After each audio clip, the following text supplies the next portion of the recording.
એક ઘડી માત્ર ખાલી સત્સંગ કરીએ। તુલસીદાસજી મહારાજે કહ્યું આ જીવાત્મા એ આમ પણ આપણો નિયમ છે, ફરજિયાત માણસે ભગવાને મને તમને મનુષ્ય દેહ આપેલો છે ને, 24 કલાકનો સમય છે, તો એમાંથી ને એક ઘડી ભગવાન પરમાત્મા માટે આપવી જોઈએ। એક ઘડી એટલે 24 મિનિટ થાય।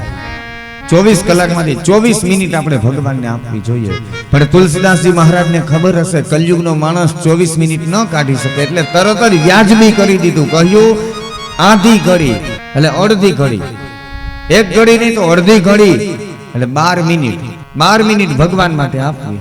પણ વળી પાછી છતાંય દયા આવી, કલયુગનો માણસ હશે, 12 મિનિટ તો બહુ વધારે લાગશે, એની અડધી કરી દીધી 6 મિનિટ। આધી ને પુનિયાદ એની પણ અડધી, તો ખાલી 6 મિનિટ ભગવાન માટે માણસે સમય કાઢવો।